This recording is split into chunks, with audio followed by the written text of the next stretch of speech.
Advocate Venu, സാധാരണ CPM നേതാക്കൾ പറയാറുള്ളത് ഞങ്ങൾ തിരുത്തും, ഞങ്ങൾ തെറ്റ് ചെയ്തവർക്കെതിരെ നടപടി എടുക്കും എന്നൊക്കെയാണ്. പക്ഷേ ഇവിടെ പെട്ടുകിടക്കുകയാണ്. ഒരു തരത്തിലും അവർക്ക് ഈ ഒരു പ്രതിസന്ധി തരണം ചെയ്യാനാവും എന്ന് ഞാൻ കരുതുന്നില്ല. ഇപ്പോൾ നേരത്തെ പറഞ്ഞതുപോലെ കൃത്യമായിട്ടുള്ള കണക്ക് അവതരിപ്പിച്ചു കഴിഞ്ഞാൽ തീരുന്ന പ്രശ്നമേ ഉള്ളൂ. പക്ഷേ എങ്ങനെ അവതരിപ്പിക്കും? അതല്ലേ 4 വർഷമാണ് എടുത്തത്. ഒരു റിപ്പോർട്ട് ഏരിയ കമ്മിറ്റി സമ്മേളനത്തിലൊക്കെ പ്രതിനിധികൾ ഈ റിപ്പോർട്ട് ചോദിച്ചിരുന്നു. പക്ഷേ അന്ന് അവതരിപ്പിക്കാൻ സാധിച്ചില്ല. പിന്നീട് ഈ കണക്കാവശ്യപ്പെട്ട ഈ കുഞ്ഞികൃഷ്ണനെ പിന്തുണച്ചുകൊണ്ട് 17 പ്രതിനിധികൾ രംഗത്ത് എത്തി എന്നൊക്കെയുള്ളതാണ്. നോക്കൂ, ഇനി ഒരു പക്ഷേ ഈ കുഞ്ഞികൃഷ്ണനെ അനുകൂലിച്ചുകൊണ്ട് കൂടുതൽ പേർ എത്താനുള്ള സാധ്യതയില്ല. ഇനിയിപ്പോൾ നിയമസഭാ തെരഞ്ഞെടുപ്പ് വരാൻ കഷ്ടിച്ച് 3 മാസമേ ഉള്ളൂ. സ്വർണ്ണത്തളികയിൽ ഇങ്ങനെ വിജയം നിങ്ങൾക്ക് സമ്മാനിക്കുന്ന പ്രവൃത്തി ഒക്കെയല്ലേ CPMൻ്റെ ഭാഗത്തു നിന്ന് ഉണ്ടായിരിക്കുന്നത്? അല്ല, ഇത് നമ്മുടെ കാലത്തിന്റെ കാവ്യനീതി കൂടിയാണ്. കാരണം എല്ലാ കാലത്തും ഇങ്ങനെ ആളുകളെ കബളിപ്പിച്ചുകൊണ്ട്, അണികളെ ഈ കള്ളത്തരങ്ങൾ പ്രചരിപ്പിച്ചുകൊണ്ട് എല്ലാ കാലഘട്ടത്തിലും ഒരു രാഷ്ട്രീയ പാർട്ടിക്ക് മുന്നോട്ട് പോകാൻ കഴിയും. ഒന്ന് നമ്മൾ മനസ്സിലാക്കേണ്ടത്, ഇവര് ഭരിക്കുന്ന സഹകരണ സംഘങ്ങളുടെ എല്ലാം ഈ കാലഘട്ടത്തിലെ ഒരു പ്രത്യേകത, ഓരോ ദിവസവും ചെല്ലുന്തോറും സെക്രട്ടറി ഇത്ര വെട്ടിപ്പ് നടത്തിയത്, പ്രസിഡന്റ് ഇത്ര വെട്ടിപ്പ് നടത്തിയത്, നിക്ഷേപകർ പണം കിട്ടാതെ വലയുന്നത്, ഈ വാർത്തകൾ ഇങ്ങനെ അനുദിനം നമ്മൾ കേട്ടുകൊണ്ടിരിക്കുകയാണ്. എന്നിട്ട് സഹകരണ വകുപ്പ് മന്ത്രി പറയുന്ന ന്യായീകരണം, കേരളത്തിന്റെ മുഖ്യമന്ത്രി പറയുന്ന ന്യായീകരണം, നിക്ഷേപിച്ച ഒരാൾക്ക് 1 രൂപ പോലും നഷ്ടപ്പെടില്ല എന്ന്. ഇപ്പം ശ്രീ ഹരിദാസ് സാർ ഇപ്പം തൃശ്ശൂരിൽ നിന്നുള്ള ആളാണ്. അദ്ദേഹം എത്രയോ വട്ടം ഈ കരുവന്നൂർ ബാങ്കിനെ കുറിച്ച് പറഞ്ഞിട്ടുള്ളതാണ്. ഞാൻ പറഞ്ഞത് അതുപോലെ എത്രയോ സഹകരണ സംഘങ്ങള് ഈ വെട്ടിപ്പും തട്ടിപ്പും ഇത് ഒരു പാർട്ടി പ്രവർത്തനത്തിന്റെ ഭാഗമായി മാറ്റിയിരിക്കുക. ചരിത്രത്തിൽ പണ്ട് കമ്മ്യൂണിസ്റ്റുകാര് പറഞ്ഞത് ബോൾഷെവിക്കുകൾ ആദ്യം പണം ഉണ്ടാക്കാനായിട്ട് ഹസ്കർ സാറൊക്കെ പറഞ്ഞ് നമ്മൾ കേട്ടിട്ടുണ്ട്. റഷ്യൻ സെൻട്രൽ ബാങ്ക് ശാഖ കൊള്ളയടിച്ചുകൊണ്ടാണ് അന്നത്തെ കാലത്ത് ബോൾഷെവിക്കുകൾ പൈസ ഉണ്ടാക്കിയെന്നാണ് പറഞ്ഞത്. ഇപ്പൊ തുടക്കം അവിടെ മുതൽ തന്നെ കൊള്ളയിൽ നിന്നാണല്ലോ ഇതിന്റെ പണം ഉണ്ടാക്കി ഇതിന്റെ പ്രവർത്തനങ്ങൾ ആരംഭിച്ചത്.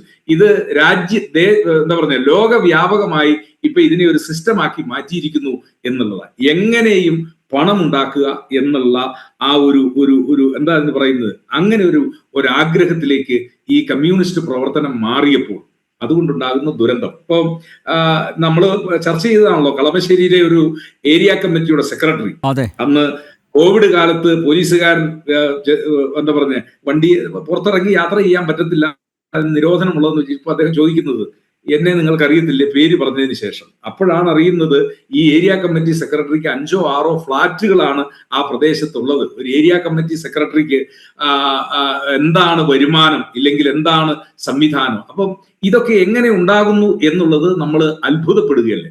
വേറൊരു ട്രേഡ് യൂണിയൻ നേതാവിനെ കുറിച്ച്, എറണാകുളത്തെ തന്നെ CITUവിന്റെ ഒരു നേതാവിനെ കുറിച്ച്, അദ്ദേഹം ഭാരവാഹിത്വം ഒഴിയുന്ന സമയത്താണോ പുതിയ ഭാരവാഹിയാകുന്ന സമയത്താണോ വാർത്തകൾ പുറത്തു വന്നു. അദ്ദേഹത്തിന്റെ ടെറസ് വീടും ആധുനിക വാഹനങ്ങളും ഒക്കെ നമ്മൾ കാണുമ്പോൾ പേരെന്തുമാകട്ടെ, ഞാൻ പറഞ്ഞത് ഇവരെയൊക്കെ കാണുമ്പോൾ നമ്മൾ അത്ഭുതപ്പെടുന്നത്, ഇവർ ടാറ്റയുടെ കുടുംബത്തിൽ നിന്നാണോ ബിർളയുടെ കുടുംബത്തിൽ നിന്നൊക്കെയാണോ വന്നത് എന്നാണ്. ഇവരെല്ലാം കമ്മ്യൂണിസ്റ്റുകാരും ഇവരുടെ കൈമുതലാകെ ഉള്ളത് ഡയറിയും ഈ കമ്മ്യൂണിസ്റ്റ് പ്രവർത്തനവുമാണ്. അതുകൊണ്ട് തന്നെ ഇപ്പോൾ ഈ പ്രവർത്തനം എന്ന് പറയുന്നത് അനഭിമതരായ കുറെ ആളുകൾക്ക് പണം ഉണ്ടാക്കുന്നതിനൊരു വഴിയായി കേരളത്തിലെ കമ്മ്യൂണിസം മാറിക്കഴിഞ്ഞിരിക്കുന്നു. അതിന്റെ ദുരന്തം നമ്പ്യാരെ അറിയേണ്ടത്, എന്തുകൊണ്ടാ കേരളത്തിൽ ഇത്രയധികം മയക്കുമരുന്ന് മാഫിയ, മദ്യമാഫിയ ഉണ്ടായിരിക്കുന്നു? ഇത് വെറുതെ വന്നാണോ? അല്ല.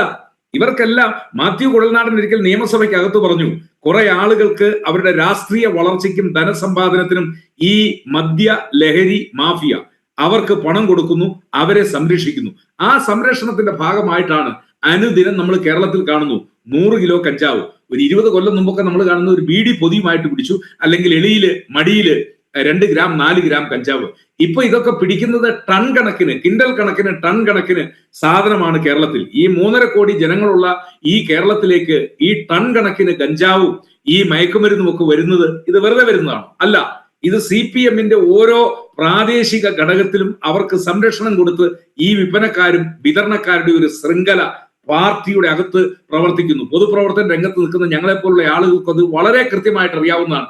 പോലീസിന് ഒന്നും ചെയ്യാൻ പറ്റില്ല, എക്സൈസിന് ഒന്നും ചെയ്യാൻ പറ്റത്തില്ല. അവരെന്തെങ്കിലും നടപടികൾ സ്വീകരിക്കുമ്പോഴേക്കും അതിനു മുമ്പ് തന്നെ അവരെ ഒന്നുകിൽ മാറ്റും, അതല്ല എങ്കിൽ റെയ്ഡിന് പോകണ്ട എന്നുള്ളത്. ഞാൻ പറഞ്ഞു വന്നത് ഈ അൺഹോളി നെക്സസ് ഇത് കേരളത്തിൽ കേരളീയർക്ക് സഹിക്കാവുന്നതിന്റെ അപ്പുറമായി വന്നിരിക്കുകയാണ്. അപ്പൊ സ്വാഭാവികമായി എവിടെ നിന്നെങ്കിലും, അത് പ്രകൃതിയുടെ ഒരു നിയമമാണ്, എവിടെ നിന്നെങ്കിലും ഇതിനൊരു പൊട്ടിത്തെറി ഉണ്ടാകണം. ആ പൊട്ടിത്തെറി ഒരു സംശയവും വേണ്ട. അത് കണ്ണൂരിൽ പയ്യന്നൂരിൽ CPM-ന്റെ ഒരു പാർട്ടി ഗ്രാമത്തിൽ നിന്ന് 50 കൊല്ലം CPM-ന് വേണ്ടി പ്രവർത്തിച്ച ഒരു പാർട്ടി സഹാവിൽ നിന്ന് അത് തുടങ്ങിയിരിക്കുന്നു. ഇത് വൈക്കോ തുറുവിന് തീ പിടിച്ചതുപോലെയാണ്. ഈ തീ ആളി പടരും, ഒരു സംശയവും വേണ്ട. ഏത് അച്ചടക്കത്തിന്റെ വാള് കുമാരപിള്ള സാർ പാർട്ടി ക്ലാസ്സിൽ പറയുന്ന പോലെ അച്ചടക്കം ഞങ്ങൾ പഠിപ്പിക്കും എന്ന് പറഞ്ഞ് ഇനി ഒരു അച്ചടക്കവും പഠിപ്പിക്കാനില്ല. പാർട്ടിയിലെ നല്ല കമ്മ്യൂണിസ്റ്റുകാർ, നല്ല അണികൾ ഇതിനെ ചോദ്യം ചെയ്യുമെന്നുള്ള കാര്യത്തിൽ തർക്കമില്ല. ഇനി നോക്കിക്കോ, വരും ദിവസങ്ങളിൽ പല രക്തസാക്ഷികളുടെ ഫണ്ടിനെ കുറിച്ചും വരും ദിവസങ്ങൾ, കാരണം പറയാൻ മടിച്ചതെന്ന ഞാന് ഒന്ന് രണ്ട് പാർട്ടി സഖാക്കളുമായി ആയി ബന്ധപ്പെട്ട് ചർച്ച ചെയ്തപ്പോൾ അവർ പറഞ്ഞത് ഞങ്ങളൊക്കെ ഇത് പറയാൻ മടിക്കുന്നത് പേടിച്ചാണ്. പല പാർട്ടി സഖാക്കൾ രക്തസാക്ഷികളുടെയും പേരിൽ പിരിച്ചിട്ടുള്ള ഫണ്ടുകൾ കുടുംബാംഗങ്ങൾക്ക് കൊടുത്തിട്ടില്ല. കുടുംബാംഗങ്ങൾ പരാതിയുമായിട്ട് വരുന്നു. അവരുടെ പേരിൽ സ്മാരകം നിർമ്മിക്കുമെന്ന് പറഞ്ഞ പിരിച്ച തുക അത് എത്തിയിട്ടില്ല. അതൊക്കെ എവിടെ പോയിരിക്കുന്നു? ഈ കാര്യങ്ങളെ കുറിച്ചൊക്കെ വരും ദിവസങ്ങളിൽ കൂടുതൽ വെളിപ്പെടുത്തൽ ഉണ്ടാകും എന്നുള്ള കാര്യത്തിൽ തർക്കമില്ല. ഏതായാലും ഇത് ഒരു തുടക്കമാണ്.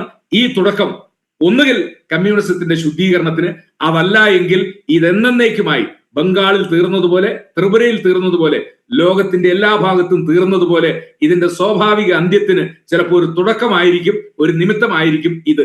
അത് വരും ദിവസങ്ങളിൽ നമുക്ക് കാത്തിരുന്ന് കാണേണ്ടിയിരിക്കുന്നു എന്നാണ് ശ്രീ നമ്പ്യാർ എനിക്ക് സൂചിപ്പിക്കാൻ.